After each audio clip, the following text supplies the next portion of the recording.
નમસ્કાર બાળકો, જય સ્વામિનારાયણ. ધોરણ 4 વિષય આસપાસ, પ્રકરણ 16 કામનો મહિનો. બાળકો, આપણે અગાઉ આ પાઠની અંદર અલગ અલગ પક્ષીઓના માળા વિશે સમજૂતી પ્રાપ્ત કરી છે. ત્યારબાદ આપણે એક માળાનું અવલોકન કરી અને એના જવાબ પણ આપ્યા છે બાળકો. અને તેના આધારે આપણે એવી સમજૂતી મેળવી હતી કે પક્ષી હોય કે પ્રાણી હોય, તેના બચ્ચા મોટા થાય ત્યારબાદ પોતાનો માળો છોડી દે અને અન્ય જગ્યાએ એટલે કે જુદી જુદી જગ્યાએ રહેવા માટે જતા રહે છે. હવે જ્યાં પહોંચ્યા છીએ ત્યાંથી આગળ સમજીએ. Page number 126. પક્ષીના પંજા જરૂરિયાત પ્રમાણે જુદા જુદા પ્રકારના. જો બાળકો, દરેક પક્ષી છે એનો પંજો અલગ અલગ હોય છે, સમાન હોતો નથી. એ પક્ષીની કેવી જરૂરિયાત છે એ પ્રમાણે એના પંજાની રચના થયેલી હોય છે. તો એના થોડાક ઉદાહરણ આપણે જોઈએ. પાણીમાં તરવા. બાળકો, તમે જોઈ શકો છો કે પાણીમાં તરવા માટે જે પક્ષીનો પંજો છે તે અલગ જ પ્રકારનો હોય છે.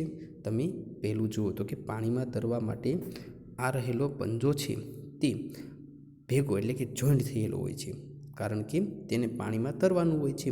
તરતી વખતે પાણીના પંજાનો ઉપયોગ કરીને પાણીને પાછળ ઠેલવાનું હોય, જેથી તે તરીને આગળ જઈ શકે.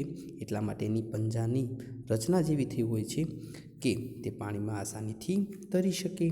ત્યારબાદ બીજું જોઈએ તો વૃક્ષની ડાળીઓ પકડવા. બાળકો, જે પક્ષીનો પંજો છે એ વૃક્ષની ડાળીઓને મજબૂત રીતે પકડવા માટે તો કે તેને પંજાની રચના આવી રીતના થયેલી હોય છે.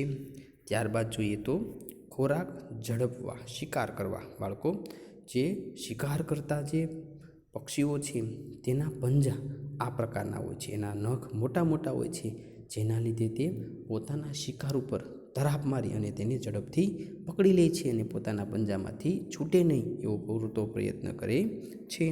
ત્યારબાદ જોઈએ તો જમીન પર ચાલવા. બાળકો, જમીન પર ચાલવા માટેના જે પક્ષીઓ છે એના પંજા આ રીતના જોવા મળે છે કે જેના લીધે તે જમીન ઉપર આસાનીથી ચાલી શકે અને ઝડપથી દોડી પણ શકે. ત્યારબાદ વૃક્ષ પર ચડવા. બાળકો, તો આપણે જોઈએ તો વૃક્ષ પર ચડવા માટે જે પક્ષીઓ છે તેના પંજા પણ અલગ પ્રકારના હોય છે, કારણ કે તેની વૃક્ષની ડાળીઓ, શાખો, થડ પકડવા માટે તો કે તેના પંજા મજબૂત હોવા જોઈએ, તો જ તે પક્ષી કોઈ પણ વૃક્ષ ઉપર ચડી શકે, નહીંતર વૃક્ષ ઉપર ચડી શકે નહીં. એટલા માટે એના પંજાની રચના પણ એવી જ કરવામાં આવેલી હોય છે. તો આપણે અત્યારે જોયું કે જે પક્ષીઓ હોય છે તેને પાણીમાં તરવા માટે, વૃક્ષની ડાળીઓ પકડવા માટે, ખોરાક ઝડપવા માટે, જમીન પર ચાલવા માટે, વૃક્ષ પર ચડવા માટે તો કે દરેક પક્ષીના પંજા અલગ અલગ રીતે તો કે પોતાની જરૂરિયાત પ્રમાણે અલગ અલગ પ્રકારના હોય છે. આગળ જોઈએ તો બાળકો, પક્ષીની ચાંચ ખોરાક પ્રમાણે જુદા જુદા પ્રકારની. બાળકો, જેવી રીતના દરેક પક્ષીના પંજા અલગ હોય છે એવી રીતના દરેક પક્ષીની ચાંચ પણ અલગ હોય છે, કારણ કે તે કેવો ખોરાક ખાય છે એના આધારે તેની ચાંચની રચના થયેલી હોય છે. સૌપ્રથમ જોઈએ તો માંસ ફાડવા અને ખાવા. બાળકો, તો કે માંસને ફાડીને ખાવા માટે જે ચાંચનો ઉપયોગ કરે છે તે ચાંચ એકદમ મજબૂત હોય છે, કારણ કે ખૂબ જ બળનો ઉપયોગ કરવો પડે છે અને તીક્ષ્ણતા ચાંચ હોય છે. ઉદાહરણ તરીકે ગીધ, તો કે તે કોઈ પણ માંસ હોય એને ફાડીને ખાય છે, તો તેની ચાંચ પણ એ જ પ્રકારની હોય છે. ત્યારબાદ વૃક્ષના થડ અને લાકડામાં કાણું પાડવા. જો એની જે ચાંચ છે એની સંરચના પણ અલગ રીતે થયેલી જોવા મળે છે કે તેની ચાંચ એકદમ મજબૂત હોય છે, કારણ કે તેણે વૃક્ષનું થડને તો કે પોતાની ચાંચ વડે કાણું પાડી દે છે અને લાકડામાં કાણું પાડીને કાઢવા માટે તો કે તેની ચાંચની રચના પણ ખૂબ જ તીક્ષ્ણ રીતે થયેલી જોઈ છે. ત્યારબાદ ફૂલોના રસ ચૂસવા. તો બાળકો, તો તમે ચિત્રમાં જોઈ શકો છો કે તેની ચાંચ છે એ પણ અણીદાર હોય છે, કારણ કે તેને ફૂલોનો રસ ચૂસવાનો હોય છે. ત્યારબાદ જોઈએ તો છીછરા પાણી અને કાદવમાંથી નાના જીવજંતુ શોધવા. જો બાળકો, એની ચાંચ ઘણી બધી લાંબી છે, કારણ કે તેને છીછરું પાણી હોય તેમાંથી કાદવમાંથી ઝીણા જીવજંતુઓ હોય છે તેને પકડવાનું હોય છે, એટલા માટે તેની ચાંચ ઘણી બધી લાંબી અને પતલી હોય છે. ત્યારબાદ જોઈએ તો બીજ તોડવા અને વાટવા.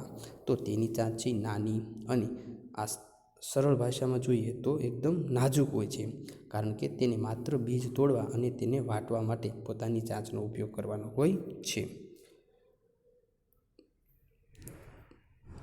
ઘણી બધી જાતના ખોરાક કાપવા અને ખાવા. જો ઘણી બધી જાતના ખોરાક છે કાપી પણ નાખે છે અને ખાવા માટે પણ જે ચાંચનો ઉપયોગ થાય છે તે અલગ પ્રકારની ચાંચ છે, તમે જોઈ શકો છો. બાળકો, હવે આગળ સમજીએ. પ્રાણીના દાંત. તમે જોયું છે કે પ્રાણીઓને જુદા જુદા પ્રકારના દાંત હોય છે. જો દરેક પ્રાણીના દાંત છે અલગ અલગ પ્રકારના હોય છે. અહીં થોડાક ઉદાહરણ આપવામાં આવેલા છે. ગાયના આગળના દાંત ઘાસ કાપવા માટે હોય છે. બાજુ પરના દાંત ઘાસ ચાવવા માટે અને મોટા અને સપાટ હોય છે. આપણે પણ ઘણી બધી વખત ગાયને જોઈએ છીએ કે ગાયના જે આગળના દાંત હોય છે તે ઘાસ કાપવા માટે હોય છે અને બાજુ પરના જે દાંત હોય છે તે ઘાસને ચાવવા માટે મોટા અને સપાટ હોય છે. બિલાડી. તો કે બિલાડીના દાંત માંસ ફાડવા અને કાપવા માટે તીક્ષ્ણ હોય છે. શું કે છે? બિલાડીના દાંત એકદમ માંસ ફાડીને ખાવાનું હોય છે અને કાપવાનું હોય છે, એટલે એકદમ અણીદાર દાંત હોય છે. સાપને વાંકા તીક્ષ્ણ દાંત હોય છે, પરંતુ તે પોતાનો ખોરાક ચાવતા નથી. સાપ પોતાનો ખોરાક આખો જ ગળી જાય છે. જો બાળકો, ખાસ યાદ રાખવાનું કે સાપને વાંકા અને એકદમ અણીદાર દાંત હોય છે, પરંતુ તે પોતાનો ખોરાક છે એ ચાવતો નથી. સાપ પોતાનો ખોરાક છે હંમેશા ગળી જાય છે. ખિસકોલી. તો કે ખિસકોલીના આગળના દાંત જીવન પર્યંત વધ્યા કરે છે. તેમણે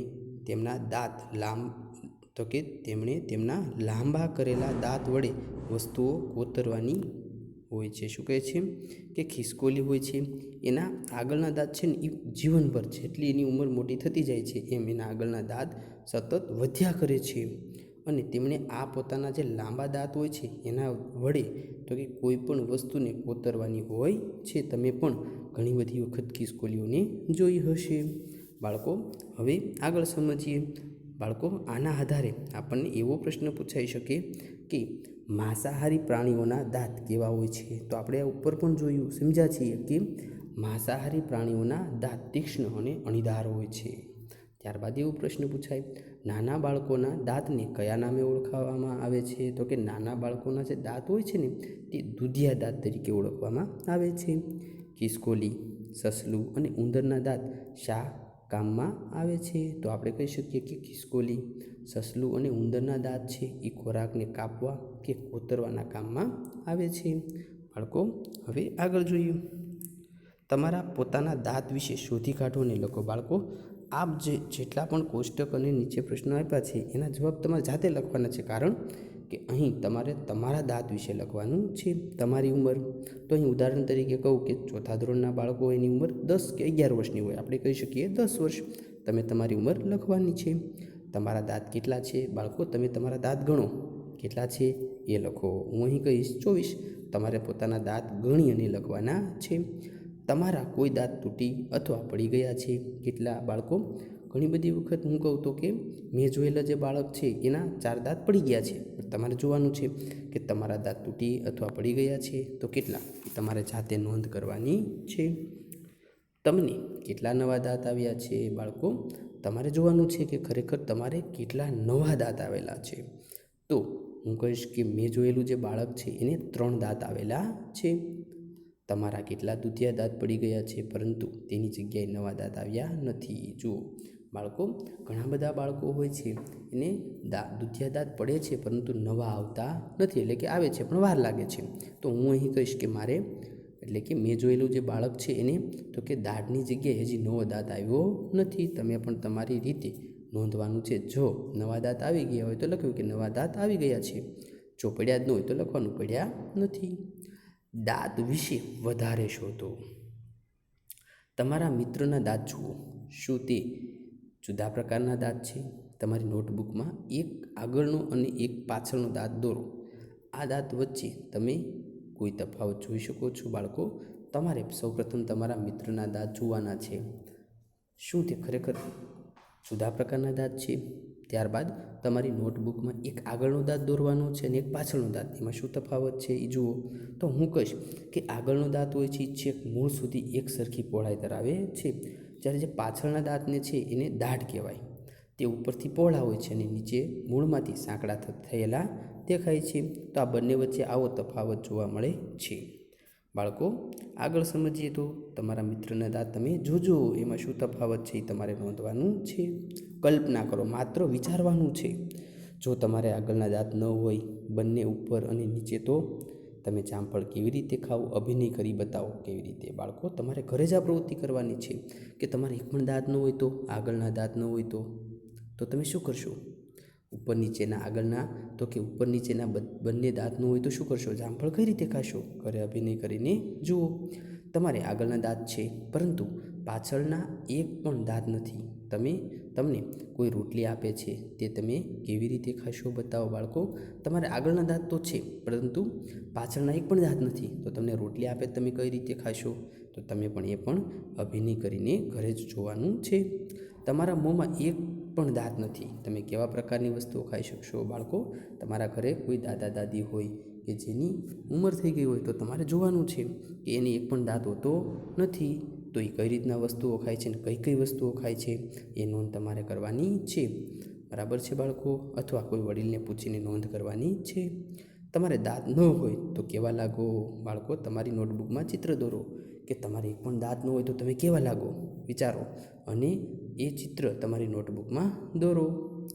ઘરડા માણસો પાસેથી જાણો, જેઓને દાંત હોતા નથી તેઓ કેવા પ્રકારની વસ્તુઓ ખાઈ શકતા નથી. બરાબર છે? વૃદ્ધ માણસો હોય એની પાસેથી તમે જાણો કે તેઓ દાંત હોતા નથી, જેના વૃદ્ધ હોય અને દાંત ન હોય તેઓ કેવા પ્રકારની વસ્તુઓ ખાઈ શકતા નથી, તેની નોંધ તમારે જાતે કરવાની છે. તમારા વિસ્તારમાં સામાન્ય રીતે દેખાતા પક્ષીનું ચિત્ર દોરો, તેના શરીરના ભાગોનું પણ નિર્દેશ કરો. બાળકો, તમારી આજુબાજુ સતત તમને જોવા મળતું કોઈ પક્ષી હોય એનું ચિત્ર તમારે દોરવાનું છે. ત્યારબાદ એ ચિત્રમાં આંખ, ચાંચ, પાંખ, પૂંછડી, પગ આ બધાનું તો કે નામ નિર્દેશ કરવાનું છે. બાળકો, હવે આપણે આ પાઠની સમજૂતી વ્યવસ્થિત મેળવી છે. નમસ્કાર બાળકો.